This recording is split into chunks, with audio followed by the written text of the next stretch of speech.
வணக்கம் ஃப்ரெண்ட்ஸ், நான் உங்கள் கார்த்திக் பேசுகிறேன். இந்த வீடியோவில் நம்ம வந்து ஒரு உதாரண ஜாதகத்தை நம்ம இன்றைக்கி பார்க்கலாம். இது வந்து ஒரு பெண்ணோட ஜாதகம். இவன் வெளிநாட்டில் வேலைக்கு போயிட்டு வெளிநாட்டில் போய் குடியுரிமை வாங்கியிருக்காங்க. நம்ம வெளிநாட்டில் வேலை செய்கிறவங்க ஜாதகம்லாம் எடுத்து போட்டிருக்கோம். இப்போ வெளிநாட்டில் வேலைக்கு போயிட்டு குடியுரிமை பெறக்கூடிய ஜாதகம் எப்படி இருக்கும், இது வந்து ஒரு உதாரண ஜாதகமாக எடுக்கலான்னு இருக்கேன். இந்த பெண்மணி வந்து பிறந்தது தனுசு லக்னம், ரிஷபராசி, ரோகிணி நட்சத்திரத்தில் பிறந்திருக்காங்க. இப்போ தனுசு லக்னம்னா அது வந்து ஒரு உபய லக்னம் சொல்லுவோம், நெருப்பு லக்னம் சொல்லுவோம்.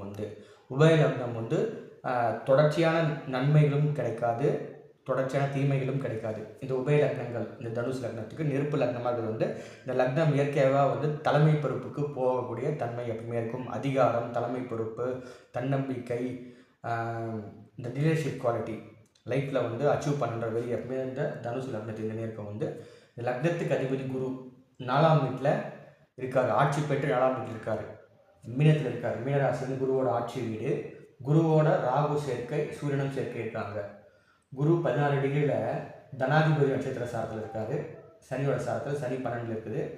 ராகு பார்த்திங்கன்னா புதனோட நட்சத்திர சாரத்தில் இருக்குது. புதன் 3ஆம் வீட்டில் இருக்கார். சூரியனும் புதனோட சாரத்தில் இருக்குது. புதன் 3ஆம் வீட்டில் இருக்கார். இந்த குரு சூரியன் சேர்க்கை சிவராஜ யோகம்னு சொல்லுவாங்க. அது மாதிரி இப்போ இந்த குரு ராகு சேர்க்கை குரு சண்டால யோகம்னு சொல்லிட்டு இந்த இடத்துல சூரியன் ராகுவால் கிரகணப்படுத்தப்பட்டிருக்கார். கிரகண தோஷம் அடைஞ்சிருக்கார் சூரியன் ராகுவால். முக்கியமாக லக்னாதிபதி எந்த ராசி இருக்கார், அந்த ராசியோட தன்மை பார்க்கணும். இதுவும் ஒரு உபய ராசி தான். அது ஒரு நீர் ராசி. பொதுவாக வெளிநாட்டு நம்ம வேலைக்கு போனோம்னா நீர் ராசியோட சப்போர்ட் கண்டிப்பாக வேணும். இப்போ கடகமும் ஒரு நீர் ராசி தான், சரமான நீர் ராசி. விருச்சிகம் ஒரு ஸ்திரமான நீர் ராசி. மீனம் ஒரு உபய நீர் ராசி. இது சமுத்திரத்தை குறிக்கக்கூடிய ராசி. ஓகேங்களா? இப்போ 2ஆம் அதிபதி 12ஆம் வீட்டில் இருக்கார். 2க்கும் 3க்கும் உடையவர் அந்த சனி 12ஆம் வீட்டில் இருக்கார். 3ஆம் வீட்டில் சுக்கிரனும் புதனும் இருக்காங்க சேர்க்கையில். 5ஆம் வீட்டில் எந்த கிரகமும் இல்லை. 6ஆம் வீட்டில் பார்த்தீங்கன்னா செவ்வாய் சந்திரன் இருக்காங்க. 7ஆம் வீட்டில் எந்த கிரகமும் இல்லை. 8ல் எந்த கிரகமும் இல்லை. 9ல் எந்த கிரகமும் இல்லை. 10ல் கேது இருக்கார். 11ல் எந்த கிரகமும் இல்லை. 12ல் செவ்வாய் இருக்கார். 12ல் தனாதிபதி 12ஆம் வீட்டில் இருக்கார் நீர் ராசியில். ஓகேங்களா? இப்போ வெளிநாட்டுக்கு நம்ம போனோம்னா சொன்ன மாதிரி இந்த 3 நீர் ராசிகள் கனெக்ட் ஆகுது. ஒரு நல்ல விஷயம். கடகம், விருச்சிகம், இந்த மீனம்.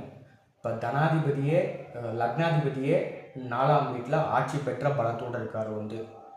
அதுவும் ஒரு நீர் ராசி. உபயம் சமுத்திரத்தை குறிக்குது, கடல் கடந்து செல்லக்கூடியது.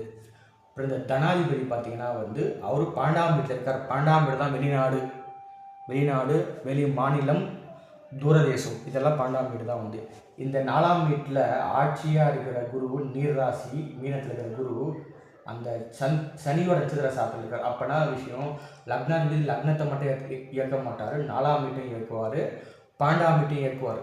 காரணம், இந்த குரு சனியோட சாரத்தில் இருக்கிறதுனால சனி 12ஆம் வீட்டில் இருக்குது. இதுவே ஒரு வெளிநாட்டுக்கான யோகம் தான். லக்னாதிபதி இந்த நீர்ராசி இருக்கிறதும் அது ஒரு யோகம், வெளிநாட்டு யோகம். 12ஆம் வீட்டில் இருக்கிற கிரகத்தோட நட்சத்திர சாரத்தில் இருக்கிறதும் இந்த லக்னாதிபதிக்கு ஒரு டைரெக்டாக 12ஆம் வீட்டோட கனெக்ட் ஆகிறார். வெளிநாட்டு யோகத்துக்கு கனெக்ட் ஆகிறார். அதே மாதிரி இந்த லக்னாதிபதி குரு பார்த்தீங்கன்னா 4ஆம் வீட்டிலேருந்து 5ஆம் பார்வையாக கடகராசியை பார்க்குறாரு. 8ஆம் வீட்டை நீர் ராசியோட கனெக்ட் ஆகிறாரு. 7ஆம் பார்வையாக 10ஆம் வீட்டை பார்க்குறாரு. குருவோட 9ஆம் பார்வையாக 12ஆம் வீட்டை பார்க்குறாரு. இது ஒரு நீர் ராசி. பார்வை மூலமாகவே கடகத்தை தொடுறாரு 8ஆம் வீடா. பார்வை அவர் 9ஆம் பார்வை மூலமாக விருச்சிகத்தை விருச்சிகத்தில் இருக்கிற சனியை பார்க்குறாரு. 4ல் இருக்கிற குரு 8ஆம் வீட்டை கனெக்ட் ஆகிறாரு, 10ஆம் வீட்டை கனெக்ட் ஆகிறாரு, 12ஆம் வீட்டை கனெக்ட் ஆகிறாரு. அது மொத்தத்தில் குரு 3 நீர் ராசியில் கனெக்ட் ஆகிறாரு. பார்வை மூலமாக கடகத்தை பார்க்குறாரு, அப்புறம் விருச்சிகத்தை பார்க்குறாரு. இது நேரடியாக லக்னாதிபதி 12ஆம் வீட்டில் இருக்கிற சனியோட நட்சத்திர சாரத்தில் இருந்து, மீனம் என்ற ஆட்சி வீட்டில் இருந்து அந்த கடகத்தை 5ஆம் பார்வையாக பார்க்குறாரு. அவரோட 9ஆம் பார்வையாக விருச்சிகத்தை பார்க்குறாரு. லக்னாதிபதி டைரெக்டாக நீர் ராசியை கனெக்ட் ஆகிட்டார். 12ஆம் வீட்டில் இருக்கிற சனியோட நட்சத்திர சாரத்துலேயும் கனெக்ட் ஆகிட்டுருக்காரு. இப்போ பார்த்திங்கன்னா அதே நேரத்தில் தனாதிபதி 12ல் போனார்னா கூட நம்ம என்ன சொல்லுவோம்னா இந்த 12 இது ஸ்திரமான நீர் ராசி. 2ஆம் தேதி 12 போனாங்கன்னா உங்களோட தனம் எல்லாமே வந்து பிறந்த ஊர்லேருந்து வெளியில் தான் இருக்குது. வெளி மாநிலமோ மினிமம் வெளி மாவட்டமோ வெளி மாநிலமோ வெளிநாடோ இதெல்லாம் சைனாவே முதல்ல தூரதேச கிரகம்னு சொல்லுவோம். வந்து தாய்மொழி இல்லாத வேற்று மதம் வேற்று கலாச்சாரத்தை குறிக்கூட வந்து சரிதான். அவரே வந்து 12ஆம் வீடு தூரதேசத்தில் கனெக்ட் ஆகிருக்கார். வந்து அதே மாதிரி பார்த்திங்கன்னா இந்த ஜாதகத்துக்கு வந்து குரு தசையில் ராகு தசையில் கடைசி புக்தியான செவ்வாய் புக்தியில் வந்து இவர் வெளிநாட்டுக்கு வேலைக்கு போயிருக்காங்க. இந்த மேடம் ராகு வந்து 4ஆம் வீட்டில் இருக்குது, மீன ராசி, வெளிநாட்டுக்கு குறிக்கூடிய ராசி. அப்புறம் செவ்வாயோட புக்தி 2011 டிசம்பரில் 2012 மார்ச்சில் போயிருக்காங்க. 2012 மார்ச்சில் போயிருக்காங்க. வந்து அப்போ செவ்வாயோட புக்தி, செவ்வாய் லக்னத்துக்கு 5க்கும் 12க்கும் உடையவர் 6ஆம் வீட்டில் இருக்கார். 6ஆம் வீடு நோய், எதிரி, வம்பு, வழக்கு, பிரச்சனை இது இல்லாமல் கடன்லாம் இல்லாமல் உத்தியோகம், வேலை, சர்வீஸ்னாவே 6ஆம் வீடு தான்.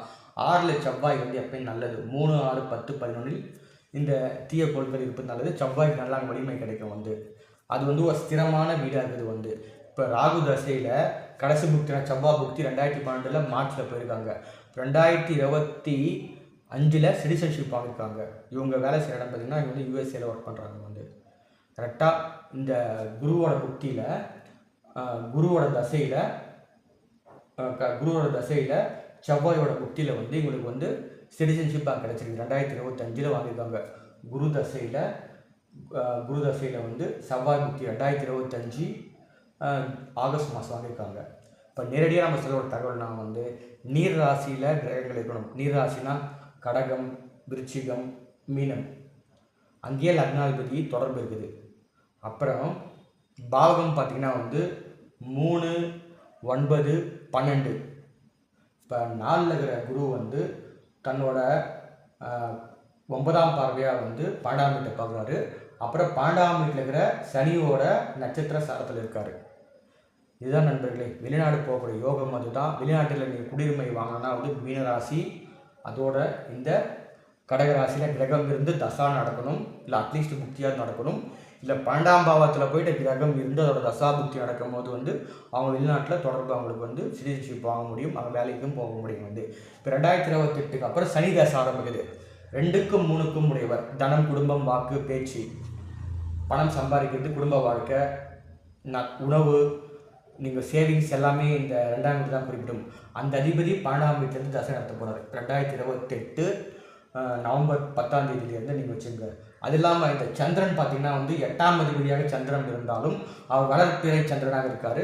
சஷ்டி திதியில் பிறந்திருக்காங்க வளர்ப்பிறை சந்திரன். இதுவும் வந்து ஒரு நல்லது தான். வந்து சரி நண்பர்களே, இந்த வீடியோவை பார்க்குறவங்க எல்லாருக்கும் வந்து இந்த சேனலை சப்ஸ்கிரைப் பண்ணுங்கள், இந்த வீடியோவை லைக் பண்ணுங்கள். அடுத்த வீடியோவில் வந்து வேறு ஒரு தலைப்பை பற்றி பேசுகிறோம். ஜாதகம் பார்க்க உங்களுக்கு யாருக்கும் விருப்பப்பட்டீங்கன்னா கன்சல்டேஷன் பார்க்குறது பார்த்தீங்கன்னா என் நம்பர் கொடுத்துருக்கேன். டிஸ்கிரிப்ஷனோட மொபைல் நம்பர் இருக்குது, அதோட ஃபீஸை நான் மென்ஷன் பண்ணியிருக்கிறேன். ஜாதகம் பார்க்க விருப்பப்படுறோம் ஜாதகம் வந்து வாட்ஸ்அப் மூலிமா நான் தொடர்பு கொள்ள வேண்டும். அடுத்த வீடியோவில் வந்து வேறு ஒரு தலைப்பை பற்றி பேசுகிறோம். நன்றி.